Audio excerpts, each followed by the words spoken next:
इस वक्त Israel Iran पर हमला कर सकता है। और ये 5 विकल्प अब आपके सामने। इजराइल के पास आखिर वो 5 विकल्प क्या हैं? ईरान के परमाणु ठिकानों पर एयर स्ट्राइक, ईरानी सैन्य ठिकानों पर हमला, ड्रोन मिसाइल से ईरानी एयरबेस पर अटैक और मोसाद का गुप्त ऑपरेशन। हालांकि हुती और हिजबुल्लाह पर हमले तेज करने की योजना को लेकर भी बड़े फैसले लिए गए हैं। सुमित, एक क्विक रिस्पॉन्स इस पर मैं आपसे चाहूंगी, क्योंकि हमला किस तरीके से होगा, कब होगा, यह बड़ा सवाल पिछले कई घंटों से बना हुआ है। लेकिन इन तमाम विकल्पों को देखते हुए परमाणु ठिकानों पर एयर स्ट्राइक, इस पर सबसे ज्यादा चर्चा हो रही है। देखिए, परमाणु ठिकानों के अलावा अगर आप इसको कह सकते हैं कि लॉजिस्टिक्स के ऊपर ज़्यादा अटैक करने की कोशिश है इजराइल की, और खासतौर पर देखिए कई विकल्प हैं जिसको लगातार इजराइल लेकर काम कर रहा है। अभी भी ऐसा नहीं है कि उन्होंने जो प्लान बनाया है वो बिल्कुल सटीक है, उसको इंप्लीमेंट करना है। दरअसल इजराइल जो है वो मल्टीपल फ्रंट्स पर अटैक करना चाहता है, मिलिट्री इंस्टॉलेशंस के अलावा लॉजिस्टिक्स डिपार्टमेंट्स के ऊपर भी, वहाँ पर भी, और करीबन ऐसे 32 ठिकानों को आइडेंटिफाई किया गया है। इंपॉर्टेंट यह है कि इजराइल से आज भी अमेरिका ने कहा कि अगर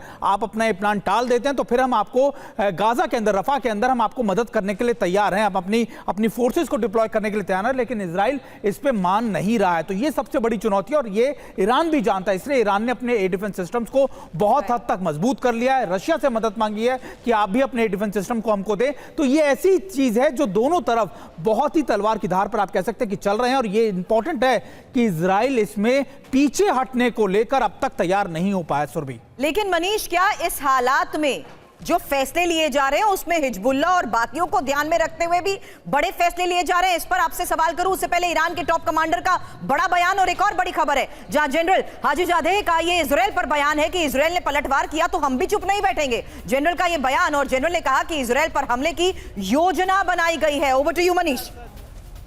बिल्कुल, देखिए इस वक्त टेलीविजन स्क्रीन पर जो हमारे दर्शक देख रहे हैं ईरानी जनरल अली हाजीजादे को, ये IRGC के एयरफोर्स के कमांडर हैं, एयरफोर्स के चीफ हैं। तो अभी जो ईरान पर हमला हुआ था वो सब कुछ इनकी अगुवाई में हुआ था। तो आप समझ सकते हैं कि इनका रिएक्शन कितना इंपॉर्टेंट है।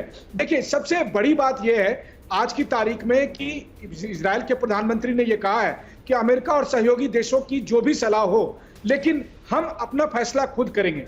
अब वो फैसला लेने के लिए आज वॉर कैबिनेट की बैठक है।